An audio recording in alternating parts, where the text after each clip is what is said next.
Let me see. Oh, there's the Good. airplanes. Oh, good morning. We're Yeah. live. Good morning, everyone. How's it going? A beautiful day. We got a little bit of we got to call the cows in, right? This is the Dr. Boz bell for Kilts. And we got Kilts Mighty Tribe Live. What do we got? YouTube, Facebook, Instagram, TikTok, and X. Something like that. LinkedIn is in there also. Awesome, awesome, awesome. Dr. Nelson, good morning. How are you? Good morning. How are you doing? Awesome, awesome. And we got Jeff and Brian here today. And welcome, gentlemen. Thank you. Good Thank morning. you very much. Good morning Awesome. to you. Welcome. It's, And welcome everyone, wherever you are. Just put in the chat where you're watching from. Nice. What are we talking about today, gentlemen?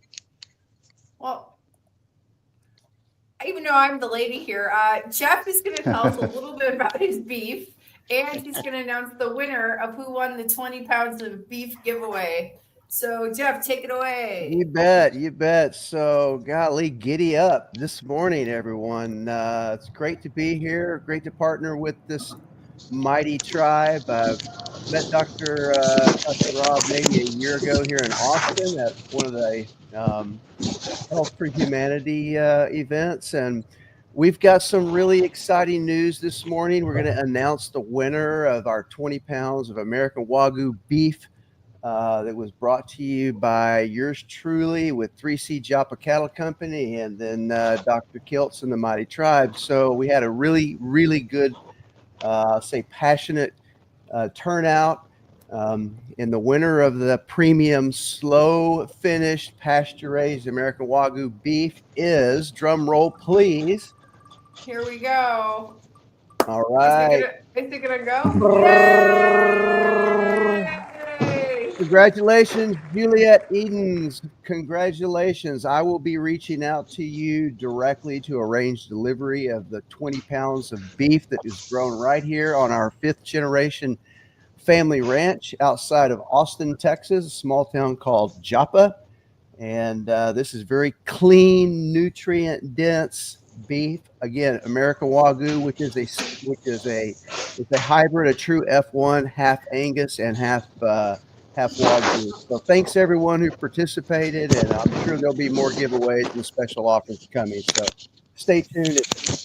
Congratulations, Juliet. There you go. She says, "Wow, no way." Thank you. All right. Absolutely.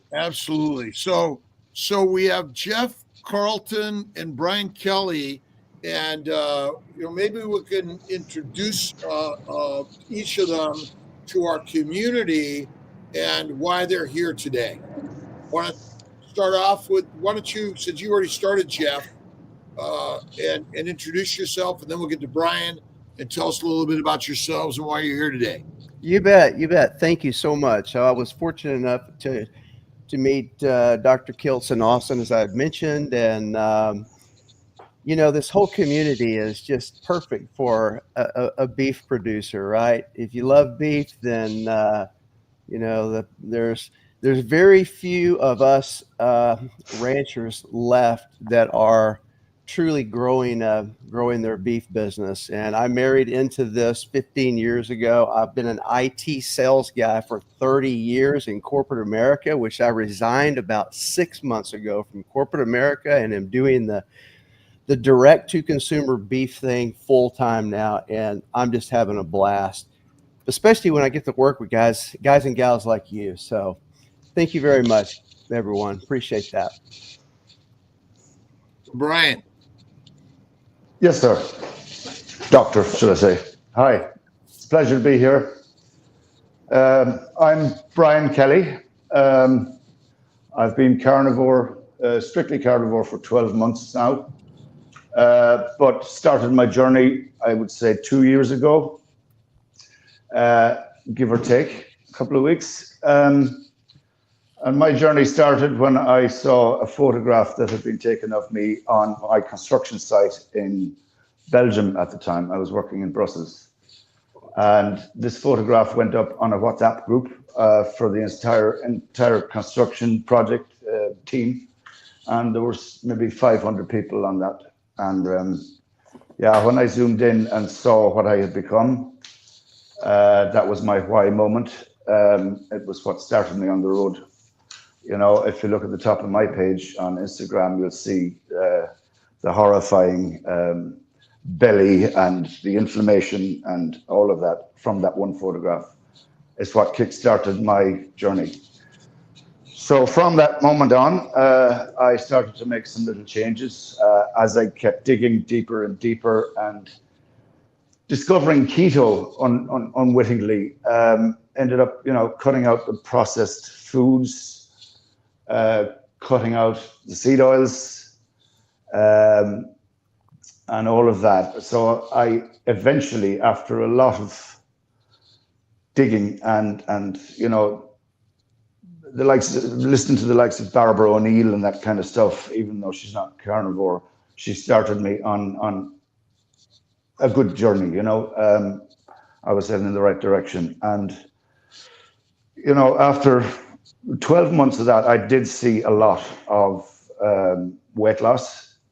I would say I lost 25 kgs just by going keto in that first year. And yeah, my life started changing drastically. And then, you know, other things started popping up on my screen. And you know, I found the likes of yourself, Dr. Kiltz, and of course, Dr. Anthony Chaffee, Sean Baker, all of these. So yeah, you guys were very influential in me making the decision to go 100% carnivore. And I haven't regretted a day of it since. I have seen an awful lot of health benefits from it. I used to suffer a hell of a lot from gout, which has completely cleared. I used to have tinnitus in the ears, the ringing in the ears, mostly at nighttime, stopping me from sleeping. I had, sleep apnea. I had been diagnosed with that 2 years ago. That's gone. Among all the other many little, you know, joint pains, everything has just disappeared. I feel 20 years younger on this, you know, as most people have that have turned to this lifestyle. And I'm now deeply involved in trying to spread the word and help other people. I have just gone through a 6-month course on coaching for the carnivore diet. And I intend that maybe not right now, but soon I might start actually coaching people. I am helping a few friends and whatnot at the moment, but I haven't really officially started coaching yet. That's the inspiration. I mean, once you go keto, you kind of feel better, kind of opens your eyes up to this carnivore world. And I mean, it's what type of feedback you're getting from your community, your family, your workers that you've been working with in all this. Maybe we could get Jeff to chime in after that a little bit. What's happening is, are we seeing more people interested in eating meat? Yeah. Well, I work in construction, as that's pretty obvious from my page. I'm a construction manager, and we, you know, over the past 20 years, I've seen a hell of a lot of guys that are, you know, on the trajectory of obesity, and you can see the inflammation, and they're getting younger and younger. There was a 52-year-old guy just a few months ago on a site I was working on who got a heart attack on site. He was obviously obese, and he got taken away by ambulance. He went into a coma for 2 days, and we found out at the end of those 2 days that he died. And at the age of 52, that's kind of scary. That's the same age as me. Yeah. And so, yeah, I'm looking at hopefully using my skills to start spreading the information a lot more to construction workers. That's my field, so I know how to talk to these guys. And, you know, a lot of the guys that I work with are away from home. So they're not cooking their own food. They're possibly eating, you know, fast food at nighttime. They're coming into work with crappy lunches, processed foods and all kinds of garbage. And they're gulping down these energy drinks and sugary crap. And yeah, I see it every day. And then, you know, they watch me. I always bring my glass lunch boxes with my pre-cooked eggs, you know, whatever it may be. I like a little bit of bacon sometimes, if it's very clean, no nitrates. You know, my ground beef and my steaks and all of that. And they see me, and then they start to question me. But yeah, it's a tough one to sell, really, for a lot of people. Although I am finding more and more are starting to listen, because they can see that it looks good on me. So, you know, not saying I'm a supermodel by any means.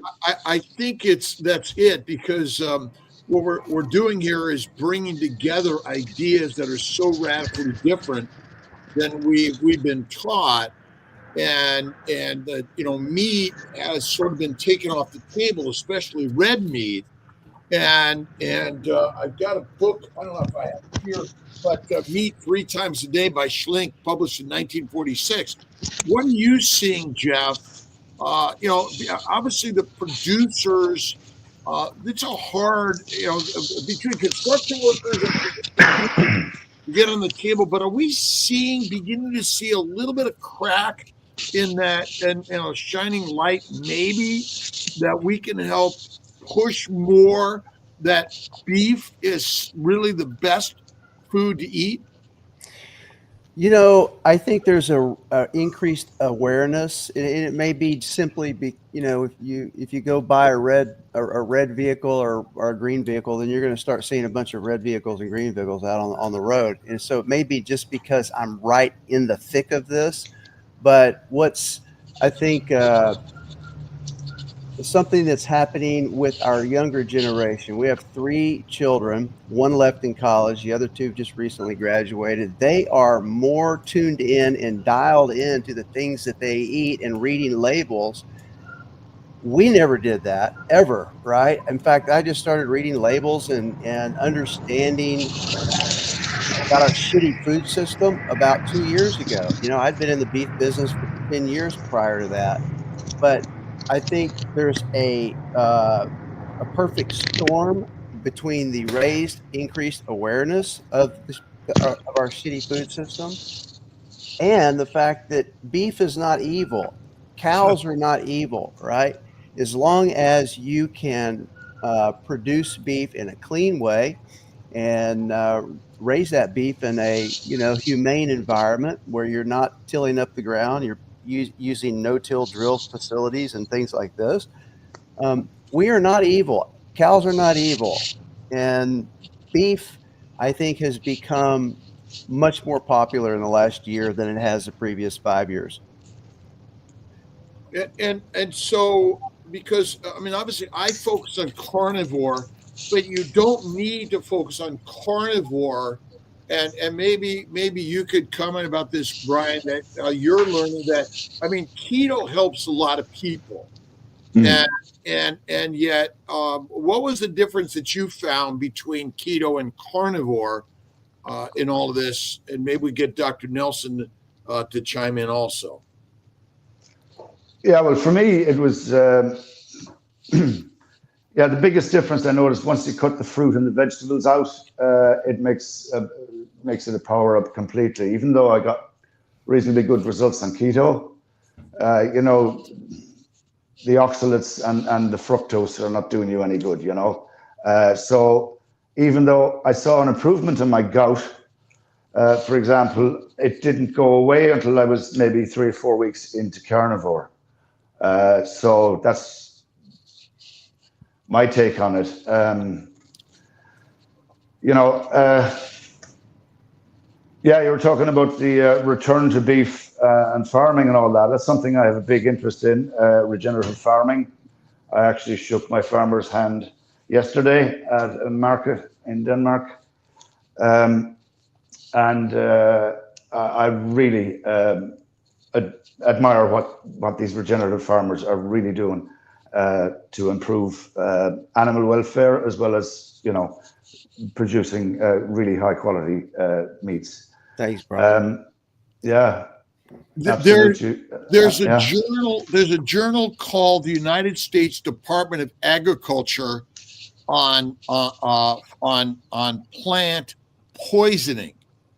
yeah, Interesting. It's made for the domestic animal production because when the animals that Jeff is raising get sick on the plants they eat, he loses money.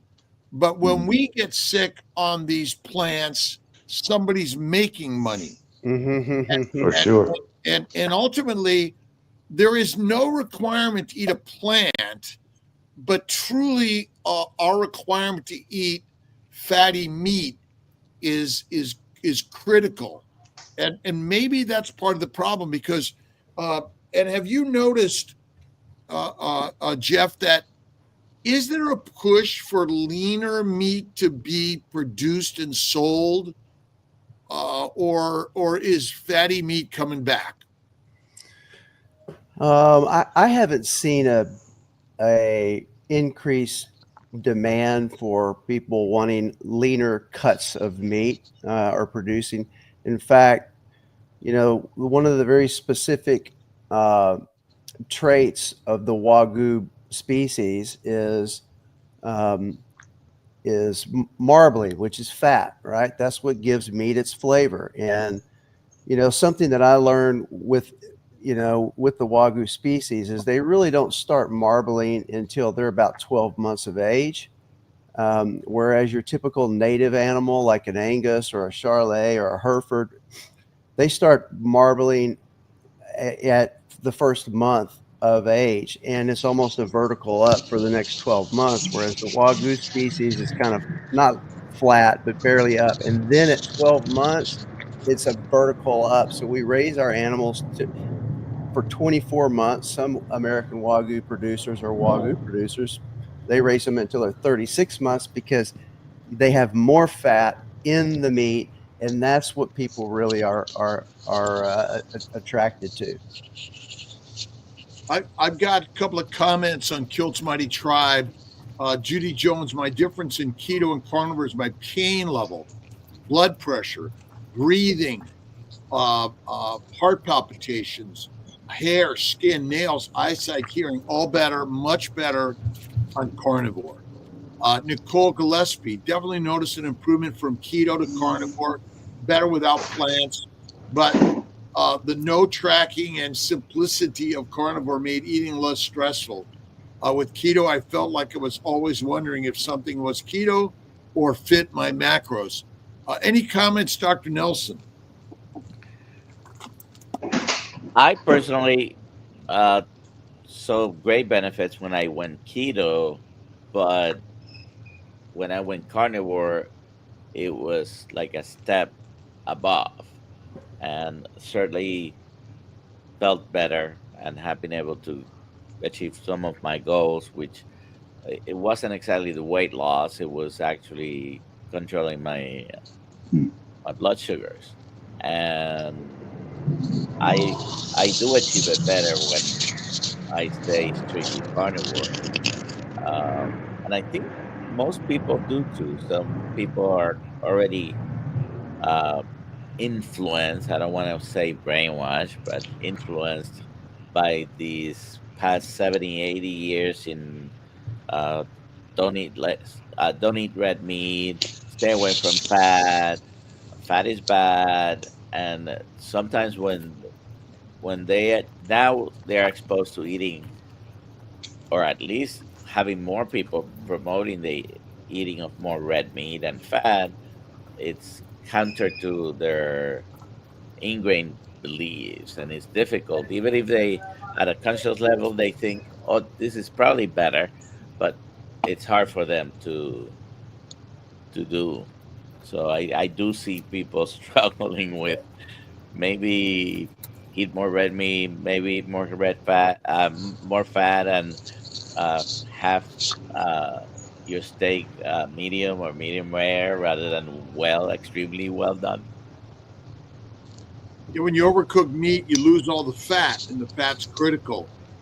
Christopher Ovar, do you have a storefront, Jeff?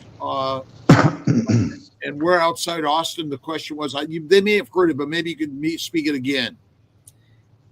Yeah, so we don't have a brick and mortar. We have a storefront on Shopify. We've got 7 products basically. So we sell primarily bulk beef. We sell eighths, we sell quarters, halves, and wholes. And then we sell monthly subscriptions. So, 10-pound beef box, which is a combination of some steaks, roast, and then some ground beef. And I guess I could put my website in the chat here for folks, right? Let's type that in, please. I put it in a couple times also. Well, let's go ahead and put it again. Let's go put it again. You do direct to consumer in the U.S., correct? Correct. And tell us a little, Brian, about your access to good meat where you're at. And it sounds like you use a local farmer, rancher. But in general, do people have access to good meat there? It's there if you want to look for it. I mean, most people, they just run to the supermarket for the convenience and whatnot. But like I said, I've been following regenerative farming practices for the last couple of years. And my story is kind of different for most people. I'm an Irishman and I live in Denmark. But currently I'm working in Amsterdam.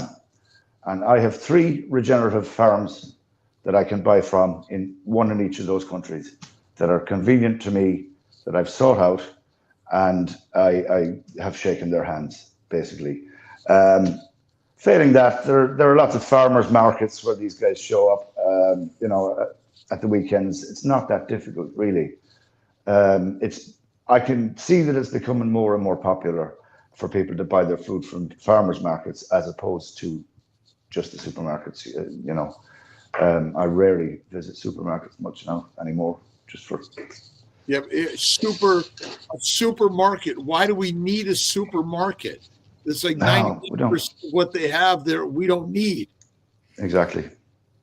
The farmer has it all. Statistic that I pulled from you mentioned USDA. There are some statistics that I was able to pull together in terms of how much beef is actually sold directly from ranchers like myself versus grocery stores, and it's a lot lower than you would think. It's not even 10% of all of the beef in this country is sold or purchased directly from the ranch. But that number is going up, every year, just primarily because of things that this group is doing, is raising the awareness that beef is not evil, cows are not evil. In fact, I watched a show on Netflix yesterday called "The Secrets of Neanderthal." We're talking a group of people that are 40,000 years old that pretty much just ate meat, right? So there's something there, right?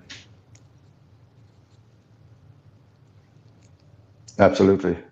Yeah, and the new Animal movie was just released, and we're recommending. Let's make sure there's a link in the chat and on our website, and making sure we have our regenerative rancher links so people can get a link or a referral to Jeff's ranch, because this is, as we're all around the globe talking this up, and meat is our food. And I was also part of a new movie coming out called Meet Your Maker, and Animal just came out. We got Healing Humanity coming out, and so the more carnivore that we're sharing, the better, because of all the things you've learned in medical school, residency training. Dr. Nelson, would you say that a carnivore diet is like the single thing that pretty much blows everything else out of the water? Oh, I'm completely sold on that, 100%. have never seen anything with such benefits on other people. A lot of anecdotes, of course, but it's overwhelming sometimes the information that you get from other people and what the positive effects are on them. And Well, I've also lived it personally. So nothing else in medicine has worked as well for so many people without the side effects of medications. and let's see. So we use the word anecdote, and I'm glad you brought that word up. In general, medicine kind of poo-poos anecdotes, but the last I looked, the book of the ages of eternity is the Bible, and that's just anecdotal stories. And ultimately, we live off that, and maybe science has messed us up more than anything. Maybe questions. Just to we got Kilt's Mighty Tribe and everyone on our StreamYard link. If you have questions for Brian or Jeff, one the rancher and two the healer that has just gone through keto and carnivore, and Brian is in construction, and basically without people in construction, we're living naked in the land. Exactly. Well, actually, I'm specializing at the moment in building data centers. So none of this would happen before I'm building data centers. Well, I mean, essentially, all of this is part of data centers. It's a technology, and the beauty of this technology is that we're able to share ideas with our brothers and sisters around the globe. You don't need the Pope, the priest, the president, or the physician. Although we do honor all of them because they're all part of our family together. I just want to take a second while we talked about the global aspect of it. I'm involved in a little community of about 30 carnivores, just like myself, from around the world. We're called the Carnivore Community. We're from all over the world. A lot of us you'll recognize. You've already had Jonathan, the Norse carnivore, on, and you've had Mark Ennis from Ireland on, I think. Yes. And they're going to be in your meetup in New York, I think. And how do we become a member of that? It's not really a membership thing. It's just a bunch of us that got together that we help each other out in order to promote our own material. So what happens is when somebody posts, they share it to the group, and then we'll all jump on and like, comment, share, save, and help the algorithm to push it on out there. And it's a little thing that we're all doing to help get the content as far as we can get it, So I'm asking. So again, this is, I think, important for all of us to commune with our brothers and sisters around the globe, because we want to expand this concept and idea, because I've got pictures of my brothers and sisters that have passed before me at younger ages of cancers, of suicide, of depression, of all the diabetes, all of these things. And our mission here is to bring healing through mindset and meat. Mind and meat is the master. That's all it is. Totally, yeah. Absolutely, yeah. So yeah, we host. We've started hosting live discussions as well on Instagram primarily, but we are going to start spreading a little bit more as we get bigger and stronger, and we're just working out new methods of doing that. So yeah, we've got a new page opened up there called The Carnivore Community with an underscore in between the words. And you can see all our live discussions there that they've been recorded on that. So it's kind of cool. Make sure we put some links to all of that, because again, we're all searching for content of a community, and we put it out for free. We are offering a carnivore coaching course. And we are really, what we want to do is just explode this idea that what diseases did you had gout? What else did you suffer from, Brian? Oh, like I said, sleep apnea was something that was really bothering me. I had tinnitus as well, which is a big one that gets solved reasonably quickly on the carnivore diet. It just seems to go away. And I'm not the only one. I think it was Melissa B in Australia. She also had the same thing. Her tinnitus disappeared. So, all joint pain is gone. I've actually started filming myself sprinting at the age of 52.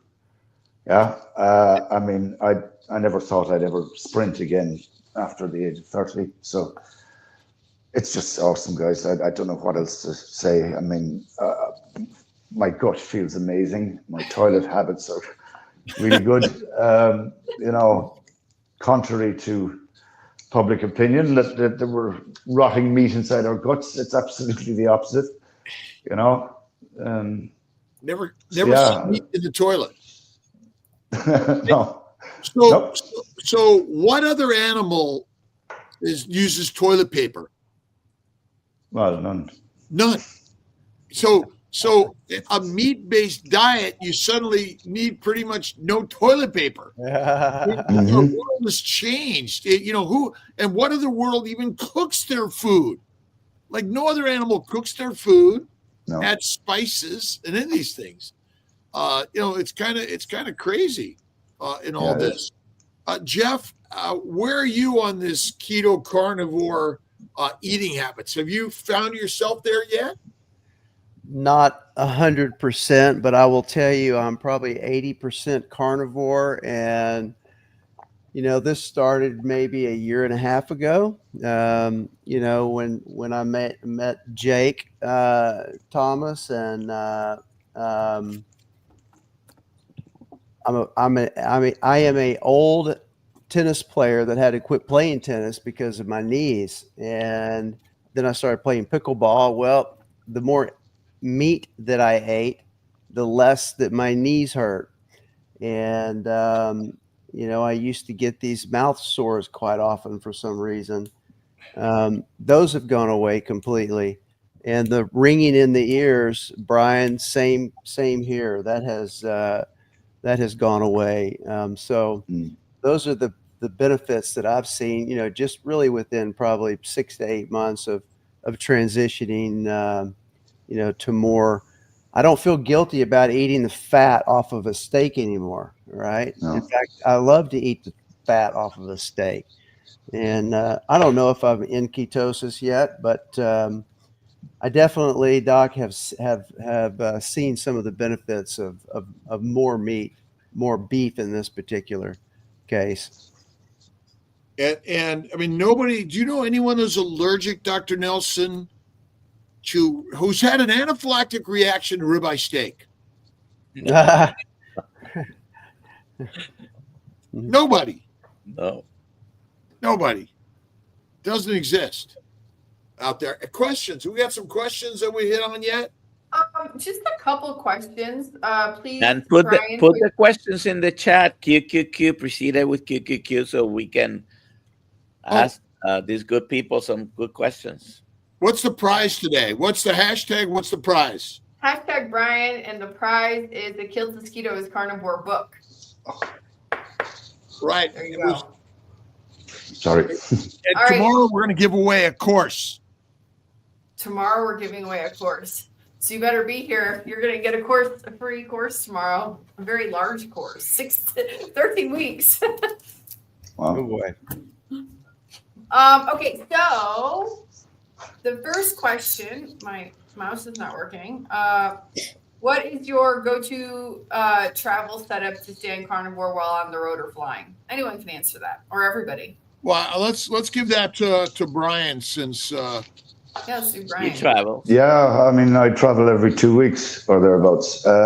Yes, my go-to in the last 12 months since becoming full carnivore is to fast when I'm flying. I will skip a whole day, no problem. that's the easiest thing to do in my mind, because if you even think about it at all, there's access to so much stuff when you're going through airports and all of that. I just stay away from everything. I fast all the way through. And, depending on what time I get home at nighttime, I might eat, but I don't like to eat late at night or late in the evening. So that's my go-to. I'm with you, Brian. The only food for the body is actually the fat on your body. Yeah. We've been duped to eat 3 to 6 meals a day. One or less is the very best way to feed the Ferrari, in my opinion. And all humans can fast. Now, obviously, if you're too skinny, you got to add the fat, but we're built to fast. Migration, hibernation, gestating. Ultimately, that was our go-to for the first 3.5 million years, I imagine. Absolutely, yeah. Yeah. Where can people find the course? They can find it in the chat, in the description below. They can easily find Can it. they go to drkiltz.com and see it? On the new website that will be up in the next couple days, yes, it's very easy. Well, but it should be on drkiltz.com today. Okay, we'll get it there. One link, boom. One link, boom. One link. We'll get it there. Never wait for tomorrow, what you can do today, I've learned in life. Absolutely. Yeah. Next question. Next question is, let's see. I put this in the chat, but is there a website for the beef guy? Do you sell it in the U.S.? The beef guy. The beef guy. The chief beef slinger, as some people call me. Kind of like that name. I think it's appropriate. So the link is in the chat, and you sell direct to consumer in the United States, correct? Correct. Oh, And I love to talk beef, so if anybody wants to call direct and chat with me, I'll talk beef all day long with you. So don't hesitate, anybody. It's so funny. I look at my Shopify. I've got about 25 people on my website right now. That's interesting. maybe it's the tribe. And buy us some meat. It's got to be. Nobody comes on at 5:30 in the morning that way. Well, I used to come on. Well, let's see. We moved a little bit because we were on 5 Eastern, and at times I get on at 4, 3, and 2 Pacific time when I was traveling. Nice. But this has worked out really well. Why has beef become the food of our civilization around the globe? Truly, it is sort of the master meal in a sense. What's your thoughts on that, Jeff? Why beef? Why not deer? Why not goat? Well, why isn't goat our major animal around the globe? Well, the reality is the most widely consumed red meat in the world is goat. Okay, didn't know that. By far over beef. And it's pretty good. It's pretty good, yeah. So but not in America, right? No, not in America. A lot of this is the Middle East, and in South America. At one point, maybe 3 or 4 years ago, the price of goat meat was 2 or 3 times as expensive as beef. I haven't looked at the price of goat as of late. It is way cheaper now. Is it? Than Interesting. beef, yes. Yeah. I sometimes buy That it. was interesting statistic that I never knew, because I thought, beef, that by far got to be the most widely consumed red meat around the world. But, I don't know the answer to that question. I think through education and awareness that people are just beginning to learn that, red meat is not necessarily bad for you. And just because you're a rancher, you're not necessarily destroying the earth. So I think it has to do with education and things like what you're doing here, Dr. Kiltz, with spreading the word about it. Yeah, we have to spread the word. Goat meat is leaner than beef. Is there a Wagyu brand of goat? I don't think so. Yeah, I really think it's that fat that is so is the best. But I think chicken, fish, turkey, too lean, no fat. And that's one of the downsides of it. It's almost like rabbit starvation. That's my concern. So Another interesting thing about beef, I don't know, I'd be interested if how many people realize this, but in this country, our herd, the number of animals, beef animals that are alive right now is lower than it's been in 75 years. One reason why the price is so high is there's huge demand, but there's very little supply. And a lot of ranchers have really literally gone out of business the last 3 or 4 years because of the drought. You just cannot continue to feed these animals if you don't get rain, right? A lot of people say, you're not in the beef business, Jeff, you're in the grass business. And we probably spend more time, energy, and money improving our pastures so that our cattle can eat the native grasses. But the carnivores, I don't think beef is going to get much more expensive than it is right now. We're selling cattle right now at about $4 a pound, which is incredible. Like we'd be glad if we got $2 a pound. I'm talking about at the local auction house, not selling it direct to consumer. But yeah, I just thought I would share that. I don't know if your people realize that about the cattle. The number of animals that are actually alive in the country right now is very, very low. I did read that, but pound for pound, meat is still the best thing. Fatty meat. I really want to emphasize fatty meat is the healthiest thing for us to eat, and lean meat just doesn't fulfill it, unfortunately. And we're still healthier on a fatty meat diet, bacon, eggs, butter, beef, salt, because now we're not getting the diseases that a plant-based diet is giving us, which I guess Brian, recently you had someone pass, but even the number of people that don't show up to work because they're ill, that's going to be a strain on your business. Absolutely, yeah, definitely. Even young people not showing up because of work is it or because of poor diets and poor lifestyle choices. Yeah, it's maddening to have to deal with it on a day-to-day basis in a management point of view. Yeah, like I said, I'm doing what I can to try and get the message out there. I'm with a new company right now, and I'm hoping to start a little program with that company where I could put aside an hour of my day and sit and talk to a bunch of guys on site about their health. And yeah, I haven't really spoken with the upper management yet on that, but it's something I intend to do soon. Yeah. And especially integrating both keto and carnivore will bring everyone into this. And I always say, add more fat, eat less frequently, cook the plants well, and rare to raw meat is best. A couple of comments on Kilt's Mighty Tribe. A lot of beef is being exported to the U.S. Jeff, you want to comment on where we're getting most of our meat imported, and is it imported because we just can't produce enough and the demand is so great? Oh boy, that's such a big topic right now, especially with the recent outbreak of the screwworm in Mexico. And that decimated our cattle population back.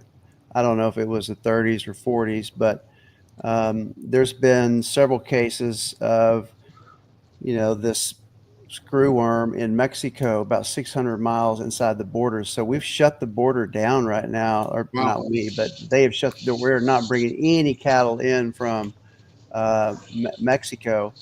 But that is something I don't have a good handle on, of why we're importing certain amount and what we're exporting. I don't understand the economics of it, or I don't have a good answer for that, Doc.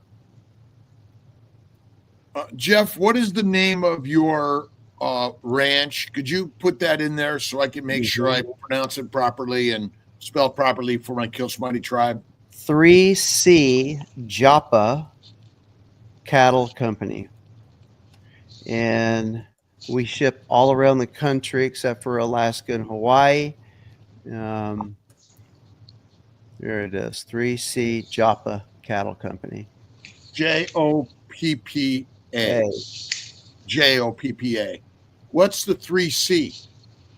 3 children. That's one of the driving forces behind the transition of this ranch from a traditional ranching operation. I and my wife want to build an asset to hand down to our children, and what our children see and what they is a bunch of hard work. They don't want any part of the ranching business, right?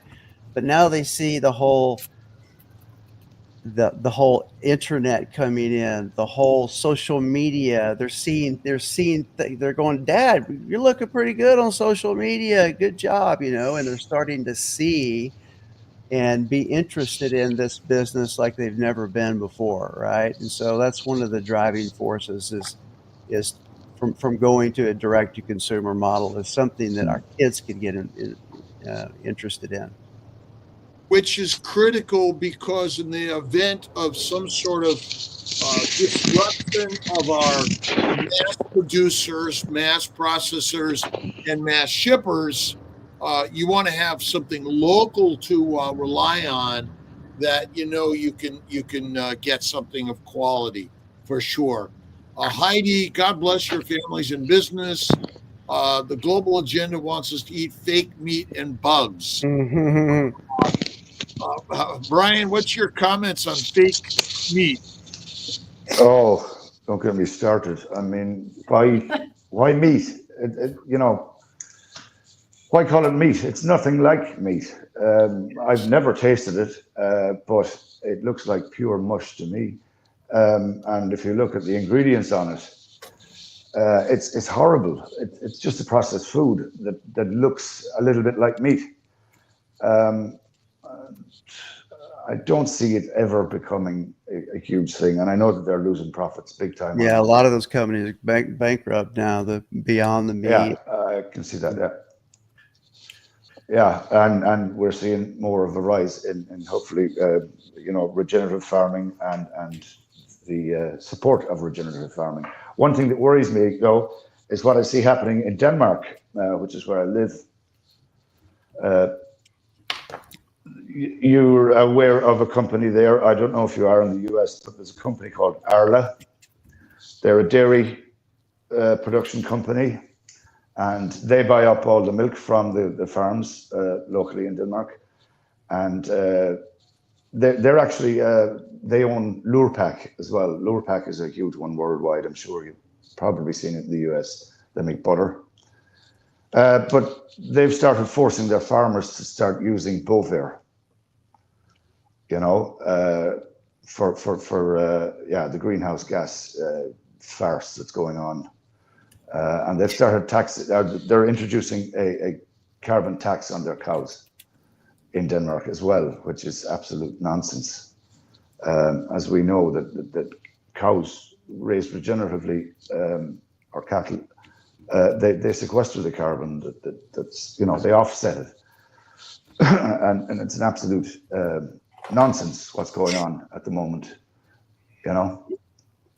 Well, I was going to use the word scapegoat, but it's not cows. Essentially, the cow's been blamed for that which humanity has created. Yeah, exactly.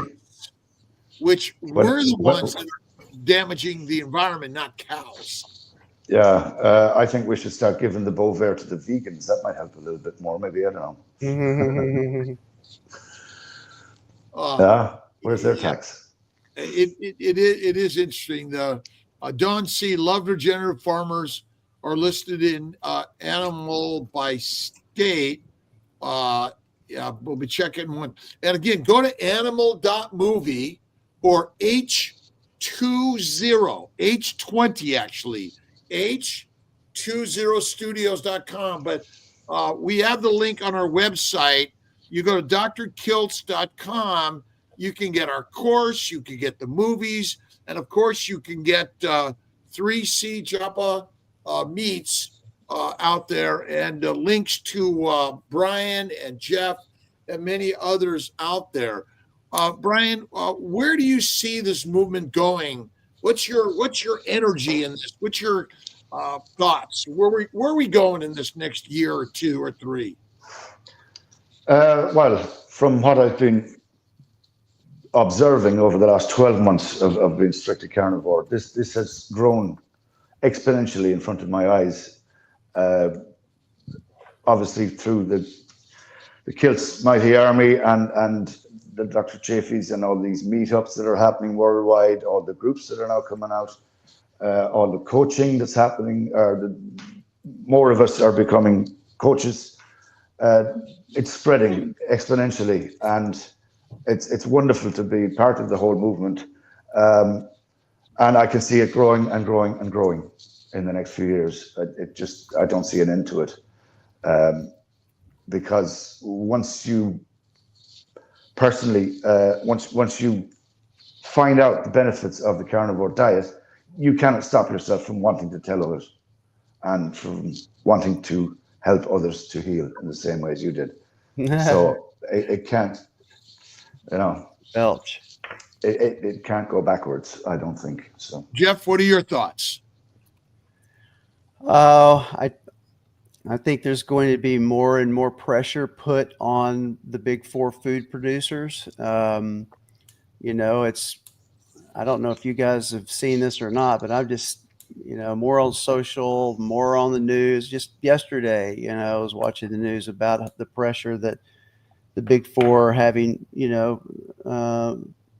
pressure that they have on them, from not necessarily all about meat, but just to get some of the crap out of our food that in my opinion, I think is killing our people. I mean, we're the richest country in the world, and here our life expectancy is going down.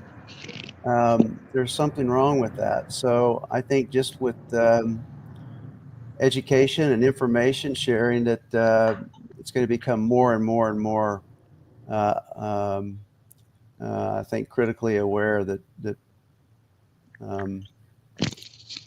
our food producers are going to need to get their act together in terms of giving us, giving the public food that is actually more healthy for them. And ultimately, what we're sharing here is individual responsibility, because the government ain't going to fix us. We got to do it locally, communally, and globally. We can do it together in these types of conversations. And again, meat should be the center of your meals, and we can heal our brothers and sisters on focusing more meat, less plants, and ultimately allowing regenerative agriculture, so allowing the natural grasses to come back and feed these animals, whether it's goats or sheep or beef, will actually be much more sustainable for our future families.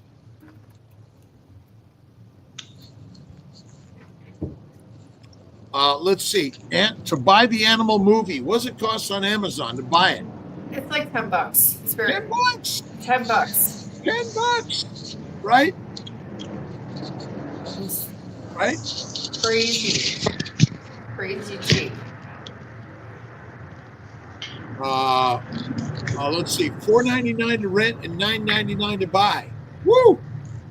We should and we should do some showings and bring it together. Maybe do a showing at some of our meetups. It'd be really fantastic. Kind of fun to do. But we share it. Is it in Europe? Is it already been released around the globe in Europe? No, I tried to look for it yesterday. I couldn't see it yet in Europe, so I don't know when that's going to happen. Hopefully soon, because I want to see it. I wonder if you can buy it though. I wonder if you can buy it if you're in Europe, as opposed to Possibly. I need to look into it a bit more. Yeah. I was busy traveling yesterday, so. Well, let's make sure we're marketing it on our website, Alia. Thank you for all the Sure. work you're doing. Sure. Really sharing that is so important to help what our brothers and sisters are doing around the globe to help. And again, I don't spend time on blaming anyone else for the problems. I take full on responsibility. I think that's what you're sharing, Jeff and Brian, that we're putting ideas here to inspire each other Yeah. and our brothers and sisters that we can do better. Jeff, are you seeing? I mean, are we going to be able to see local ranching maybe pick up a little bit as we spread the word that local and regenerative is critical? That's interesting, Doc, because I am in a group called Farm Rebel, and it's a group of a bunch of ranchers around the world that are trying to transition their ranch into something either more profitable or keep it from going, bankrupt. And what's happening is I'm seeing the younger generation come into the family ranch and say, "Granddad or Dad, hey, I'd like to transition this ranch or give me a shot at transitioning it to a direct-to-consumer model." And of course, the older generation is like, "Oh," because my father-in-law was like, "You're never going to make money doing that, Jeff." No, the answer is no, you're not going to. And so he's seen how we've been able to transition it into a more profitable business operating model. And because it brings in a bit of a social media component, an ID component, the younger people are starting to become interested in this profession. Not near enough of them, though. I'll tell you, if we don't get more people interested, young people interested in agriculture, and it's not going to be good. But I do think there's going to be more and more ranchers that transition to this direct to consumer model. And that's maybe where we could create a community to all invest in this, and we become co-owners or co-committed to this. And that's why and I just literally went to your website. I got a 10% discount. You can order right on your phone. Man, it's so simple and easy. What more? And you'll deliver it. How quick can you get it to my house? We ship on Mondays or Tuesdays, and we do 2-day air. So we get there on Wednesday. If we ship on Monday, it'll get there on Thursday. If we ship on Tuesday. And again, and you get to know the people that are actually on the ranch. So do you go to an office all day and then someone else is managing your ranch, Jeff? Or tell us how this works. Oh, so as I mentioned in my introduction, I have been an IT, salesperson for 30 years, either going into an office or into my home office. I'm lucky enough that the cattle business, is good right now, and I have resigned from corporate America, so I still have the habit of coming into my office, and working probably 4 or 5 hours in the morning, and then the afternoon, it's on the tractor, it's working cattle, it's getting feed, doing the things that traditional ranchers do. So it's probably 50% office work and 50% out in the field, mending fences, things like that.